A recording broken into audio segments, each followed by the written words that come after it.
सुप्रभातं प्रिय विद्यार्थिनः भवतां स्वागतं। भवन्तः कथं सन्ति? उचितम्, अतिशोभनम्। प्यारे बच्चों, संस्कृत की इस कक्षा में आप सभी का स्वागत है। आज हम पाठ 11 के मधुर वचनान्य श्लोकों को पढ़ेंगे, समझेंगे और उसकी व्याख्या करेंगे। तो आओ शुरू करते हैं। पहला श्लोक है हमारा, मधुरा शर्करा द्राक्षा मधुरा मधुरम मधु मधुरम मातृतुल्यम तु त्रैलोक्ये अपि न किंचन। कहता है शर्करा, शर्करा होता है चीनी या शक्कर। शक्कर मधुरा मीठी होती है, द्राक्षा मधुरा अंगूर मीठा होता है, मधुरम मधु और शहद मीठा होता है। मधुरम मातृतुल्यम तु त्रैलोक्ये अपि न किंचन। तु लेकिन त्रैलोक्ये अपि तीनों लोकों में भी मातृतुल्यम माता के प्यार के समान अर्थात माता के समान ना किंचन मधुरम, मधुरम ना किंचन कुछ भी मीठा नहीं होता। दोबारा सुनिए, मधुरा शर्करा द्राक्षा मधुरा मधुरम मधु। मधुरा शर्करा शक्कर मीठी होती है, द्राक्षा मधुरा अंगूर मीठा होता है, मधु मधुरम शहद भी मीठा होता है। मधुरम मातृतुल्यम तु त्रैलोक्ये अपि न किंचन। तु लेकिन त्रैलोक्ये अपि तीनों लोकों में भी न किंचन मातृतुल्यम माता के प्यार से मीठा ना किंचन कुछ नहीं होता। मधुरा शर्करा शक्कर मीठी होती है, द्राक्षा मधुरा अंगूर मीठा होता है, मधु मधुरम शहद भी मीठा होता है। तु लेकिन त्रैलोक्ये अपि तीनों लोकों में माता के प्यार से मीठा ना किंचन कुछ नहीं होता। अर्थात माता का प्यार जो है वो सबसे मीठा होता है। अगला है, निद्रा दूरयते चिंताम। निद्रा से चिंता दूर होती है। निद्रा दूरयते व्यथाम। निद्रा से पीड़ा दूर होती है। निद्रा दूरयते क्लांतिम। निद्रा से थकावट दूर होती है। निद्रा दुख विनाशिका। निद्रा दुख का नाश करने वाली होती है। दोबारा सुनिए, निद्रा दूरयते चिंताम।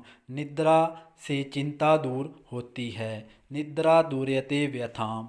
निद्रा से पीड़ा दूर होती है। निद्रा दूरयते क्लांतिम। निद्रा से थकावट दूर होती है। निद्रा दुख विनाशिका।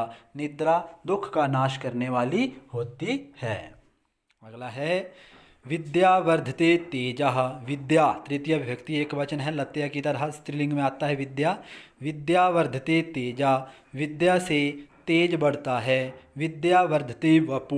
विद्या से वपु होता है शरीर, शरीर बढ़ता है। विद्या वर्धते वीर्यम। विद्या से शक्ति अर्थात बल बढ़ता है। विद्या किम न वर्धते। विद्या से किम न क्या नहीं वर्धते बढ़ता अर्थात सब कुछ विद्या से ही बढ़ता है। इसलिए विद्या हमारे लिए बहुत ही ज़्यादा जरूरी होती है। अगला है चौथा, मधुरम मधुरेभ्यो अपि मंगलेभ्यो अपि मंगलम पावनम पावनेभ्यो अपि मधुरवचनम केवलम। बोलता है मधुरेभ्यो अपि मीठे से, अपि भी मधुरम मीठा। चतुर्थी विभक्ति एक बहुवचन लगा है मधुरेभ्य में। मधुरेभ्य अपि मधुरम। मधुरेभ्यो है ना, इसको अलग करेंगे तो मधुरेभ्य विसर्गे हो जाएंगी और प्लस आगे अपि पूरा हो जाएगा। मधुरेभ्यो अपि मीठे से, अपि भी मधुरम मीठा। मंगलेभ्यो अपि मंगलम कल्याणकारी से भी कल्याणकारी। पावनम पावनेभ्यो अपि पवित्र से भी पवित्र। केवलम मधुर वचनम केवल मीठे वचन होते हैं। मधुरम मधुरेभ्यो अपि मीठे से भी मीठा। मंगलेभ्यो अपि मंगलम मंगलेभ्यो अपि कल्याणकारी से भी मंगलम कल्याणकारी। पावनेभ्यो अपि पवित्र से भी पावनम पवित्र। केवलम केवल मधुर वचनम मीठे वचन होते हैं। मीठे वचन जो सबसे पवित्र, सबसे कल्याणकारी और सबसे मीठे होते हैं। इसलिए हमें सभी के साथ जो है मीठी आवाज़ में बात करनी चाहिए, शांत स्वभाव से बात करनी चाहिए। पांचवा है विदेशेषु धनम विद्या।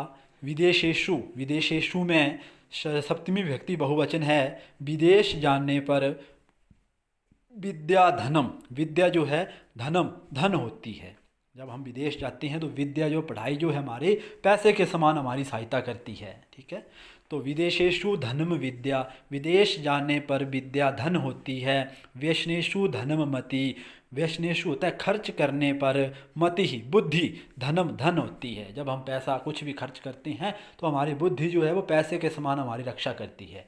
ठीक है, अगर हमारे पास दिमाग नहीं, बुद्धि नहीं होगी तो हम जो अपना सारा कुछ लुटा करके आ जाएंगे। इसलिए बुद्धि जो है वो धन के समान हमारी रक्षा करती है। व्यसनेषु धनम मति, खर्च करने पर मति होता है बुद्धि, धन होती है। परलोके धनम धर्मः, परलोके, परलोक में धर्म जो है वो धनम धन होता है। परलोक में, दूसरों के लोक में जो धन है, धर्म है, वही धन होता है। शीलम सर्वत्र वेई धनम, वेई लेकिन शीलम शांत स्वभाव, सर्वत्र सब जगह धनम धन होता है। लेकिन शांत स्वभाव जो है ये सभी जगह धन के समान हमारी रक्षा करता है। इसलिए हमें हमारा स्वभाव कैसा होना चाहिए? शांत स्वभाव होना चाहिए। सहनशीलता हमारे अंदर बहुत ही ज़्यादा ज़रूरी होती है, इसलिए हमें सहनशीलता रखनी चाहिए। तो ये थे हमारे 5 श्लोक जिन्हें हमने समझा। ठीक है, आप इन्हें फिर नोटबुक पे अच्छी तरह से लिखेंगे और याद भी करेंगे, विभक्ति वचन भी इनमें देखेंगे। तो आज का हमारा विषय यहीं पे समाप्त होता है। आप सभी का दिन मंगलमय हो। धन्यवाद।